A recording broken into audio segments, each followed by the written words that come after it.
Okay, this is a good demo section of the show that can show the way I use some of the plugins. This is a busy subway scene with a potential bomber on the subway, and this scene has a lot of production dialogue, which I've, if I play here, you'll see that. So you can see my EQ doing some work here, the ML4000 doing its thing. Come on. And then another plugin I've been using is the SA2 dialog processor, which I put at the end of the chain, and that's just been a fantastic kind of it's almost like it works like a DS or an active EQ, which can kind of soften a lot of the peaks and stuff in areas, and you can control how much you're hitting it.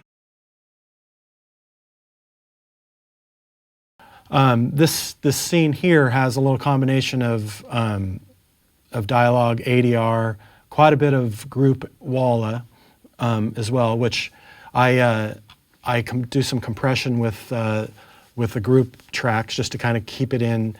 You know, it's recorded in a studio, so it's very cleanly mic'd and peaky. So a lot of times I'll squash it down a little to make it sound a little bit more realistic.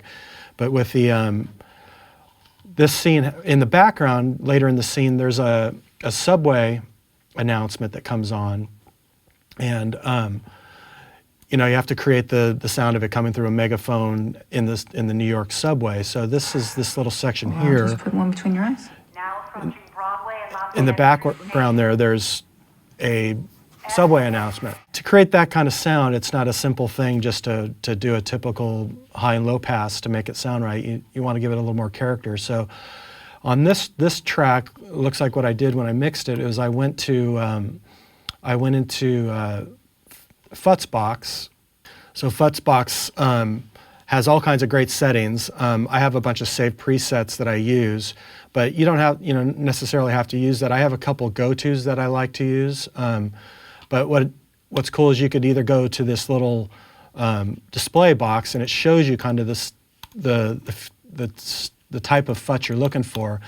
And I found that I use, sorry, I'm scrolling through here, but I'll find the one that I used for this scene because I can remember. I used this thing called Red Megaphone, and call that up, and just the stock setting on that, I'm going to render this file and actually apply that setting to the sound file. Usually what I'll do is make a copy of the audio file so I can experiment with it, and then if I want to get back to the original, I have the original available to me.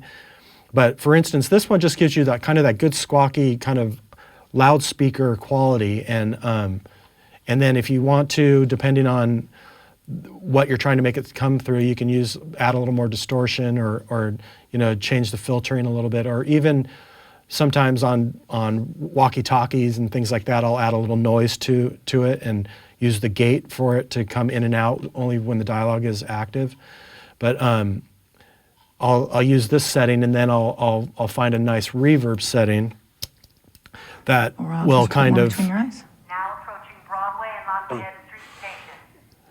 That was just a normal recorded voice that sounded a little bit just more generic, and now it's got this kind of stylized quality. And sometimes I run Futzbox in my chain where I have lots of multiple sound files going through it, or sometimes I use it in just render files, depending on what I'm trying to achieve. But this is fantastic. There's lots of presets in here. There's a preset I use quite a bit, which in the character area, which is fantastic. Actually, no, it's in Crunchy, I think. Yeah, the Negotiator, and that's a great radio futz. I've tweaked it a little bit in my template, and maybe sometimes you have to back off some of the distortion or the noise just to be able to understand the dialogue a little bit clearer. But yeah, this is just such a cool tool to create all kinds of different treatments. You can actually pull up images of an iPhone or whatever people are holding in your show, and you can match it. You can see here running what the SA2 is doing. It just kind of takes a little bit off the top. It's almost like a really broad de-esser, and it just kind of really smooths out a lot of the unwanted frequencies, and it's just been a really cool plugin that I've been using a lot. Whatever happens to me, don't stop installing that software. And then if I go back and take it off. Plan B. I'll have to do it the old-fashioned way. Whatever happens to me, don't stop installing that software. It definitely rounds things out, takes off some of the harshness, which is a lot of radio mic, dialogue, and even boom mic stuff that you use.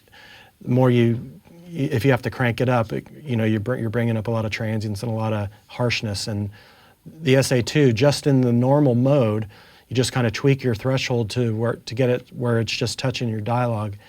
It works great and it's seamless. It doesn't affect the overall quality. You can really get in there and you can tweak. You can, with these presets, there's a gentle mode, a normal mode, and an assault mode. And it's got, if you have a really nasty scene you're trying to work on, you can choose the mode and figure out what works best. But just having it in line in normal mode and just adjusting the thresholds to what you're hearing works fantastic. It's really a cool new tool that I've really enjoyed using the last month.